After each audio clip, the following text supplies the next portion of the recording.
വെളിപ്പാട് പുസ്തക പഠനം പാർട്ട് 5. മഹത്വപൂർണനായ കർത്താവിനെ യോഹന്നാൻ പത്മോസ് ദ്വീപിൽ നിന്ന് കണ്ടപ്പോൾ യോഹന്നാൻ മരിച്ചവനെ പോലെ അവൻ്റെ കാൽക്കൽ വീണു. 3.5 വർഷക്കാലം യേശുവിൻ്റെ മാറോട് ചേർന്ന് നടന്നതാണ് യോഹന്നാൻ. യേശുവിൽ നിന്ന് കേട്ടിട്ടുണ്ട്, അവരൊരുമിച്ച് ഭക്ഷിച്ചിട്ടുണ്ട്, അവരൊരുമിച്ച് അനേക യാത്രകൾ നടത്തിയിട്ടുള്ളതാണ്. എന്നാൽ മഹത്വപൂർണനായ കർത്താവിനെ യഥാർത്ഥ രൂപത്തിൽ യോഹന്നാൻ കണ്ടപ്പോൾ തനിക്ക് പിടിച്ചു നിൽക്കാനായിട്ട് കഴിഞ്ഞില്ല. താൻ മരിച്ചവനെ പോലെ തൻ്റെ കാൽക്കൽ വീണു. കഴിഞ്ഞ ക്ലാസ്സിൽ നാം ചിന്തിച്ചു, നാം മഹത്വപൂർണനായ കർത്താവിനെ നേരിൽ കാണാനായി പോവുകയാണ്. അവൻ നമ്മുടെ കണ്ണിലെ കണ്ണുനീരൊക്കെ മായ്ക്കാനായി പോവുകയാണ്. നമ്മുടെ കർത്താവിനെ മുഖാമുഖം നാം കാണും. അതാണ് നമ്മുടെ പ്രത്യാശ. യോഹന്നാൻ മഹത്വപൂർണനായ കർത്താവിനെ കണ്ടു കഴിഞ്ഞപ്പോൾ അവൻ്റെ കാൽക്കൽ വീണു. ഉടനെ സംഭവിക്കുന്നത് 17-ാമത്തെ വാക്യത്തിൽ രേഖപ്പെടുത്തിയിരിക്കുകയാണ്.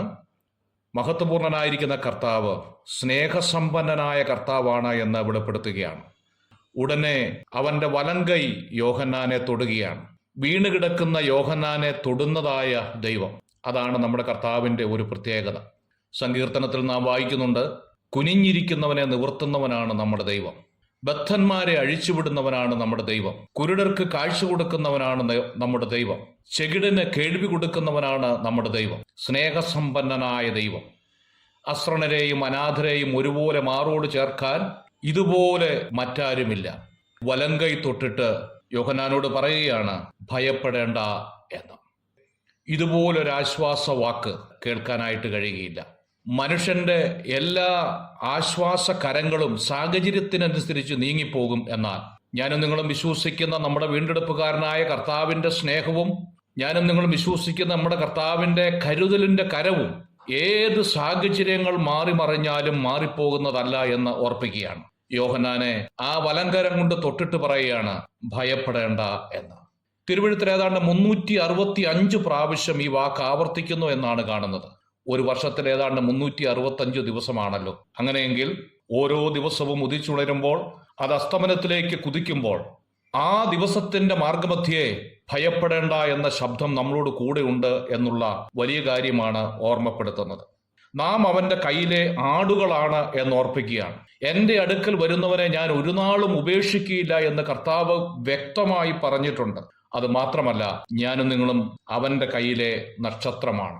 അവന്റെ കയ്യിൽ നിന്ന് അത് പിടിച്ചു പറിച്ചു കൊണ്ടുപോകുവാൻ ആർക്കും കഴിയില്ല എന്നുള്ളത് എത്രയോ അനുഗ്രഹിക്കപ്പെട്ട ഒരു സാഹചര്യമാണ്. വീണുകിടക്കുന്ന യോഹന്നാനെ വലങ്കൈ തൊട്ടുകൊണ്ട് ഭയപ്പെടേണ്ട എന്ന് പറയുമ്പോൾ അതിലടങ്ങിയിരിക്കുന്ന ആത്മീയ സത്യം ദൈവത്തിന്റെ കരുതലിന്റെ ഒരു വാക്കാണ്. ജീവിതത്തിലെ പ്രതിസന്ധികളുടെ മധ്യത്തിൽ ഒരു തൊട്ടാവാടി പോലെ ചിലപ്പോൾ നാം താണുപോകാൻ സാധ്യതയുണ്ട്, ചിലപ്പോൾ നാം തകർന്നു പോകാൻ സാധ്യതയുണ്ട്. എന്നാൽ നാം വീണുകിടക്കുന്നിടത്ത് നമ്മെ തേടി വന്ന് വലങ്കയും കൊണ്ട് തൊട്ട് നമ്മോട് സംസാരിച്ച് നമ്മെ കരുത്തുള്ളവനാക്കി തീർക്കുന്ന അനുഗ്രഹിക്കപ്പെട്ടതായ ഒരു കർത്താവാണ് എന്ന് ഓർമ്മപ്പെടുത്തുകയാണ്. 13-ാമത്തെ വാക്യത്തിലേക്ക് വരുമ്പോൾ നാം കാണുന്നത് 7 പൊൻ നിലവിളക്കുകളാണ്. 7 നിലവിളക്ക് കാണിക്കുന്നത് സഭയെയാണ് കാണിക്കുന്നത്. 1-ാം അധ്യായം അതിന്റെ 19-20 ഭാഗങ്ങളിൽ അത് കർത്താവ് തന്നെ വിവരിക്കുന്നുണ്ട്. 7 നക്ഷത്രം കാണിക്കുന്നത് 7 ദൂതന്മാരെയാകുന്നു. 7 എന്നത് ആത്മീയ പൂർണ്ണതയാണ് കാണിക്കുന്നത്. 7 ദൂതന്മാർ എന്ന് പറയുമ്പോൾ സഭയിലുള്ള വിശ്വാസികളെയും സകലരെയും ഉപയോഗിക്കുന്നു എന്ന് മാത്രമല്ല, പ്രധാനമായി സഭയെ പരിപാലിക്കുന്നവരെയും അത് ഉദ്ദേശിക്കുകയാണ്. ദൈവത്തിന്റെ സന്നിധിയിൽ നല്ല ഇടയനായിരിക്കുന്ന ശ്രേഷ്ഠ ഇടയനായ നമ്മുടെ കർത്താവിന്റെ സന്നിധിയിൽ ആടുകളായിരിക്കുന്ന ഞാനും നിങ്ങളും സുരക്ഷിതരാണ്. ആണിപ്പഴുതുള്ളതായ ആ കരങ്ങളിലെ നക്ഷത്രമാണ് ഞാനും നിങ്ങളും. ആ ആണിപ്പഴുതുള്ള കരത്തിൽ നിന്ന് ആ നക്ഷത്രമായിരിക്കുന്ന എന്നെയും നിങ്ങളെയും ആർക്കും അപഹരിക്കാൻ കഴിയാതെ വണ്ണം ഏറ്റവും സുരക്ഷിതമായ ഒരു സ്ഥലത്താണ് നമ്മൾ എത്തിയിരിക്കുന്നത് എന്നുള്ളത് ഓർക്കുമ്പോൾ എത്രയോ അനുഗ്രഹിക്കപ്പെട്ടതായ കാര്യമാണ്. നമ്മുടെ കർത്താവിനെ സ്തുതിക്കുവാനും മഹത്വപ്പെടുത്തുവാനും നമുക്ക് ഇടവരട്ടെ. ദൈവം നമ്മെ ധാരാളമായി അനുഗ്രഹിക്കുമാറാകട്ടെ. God bless you.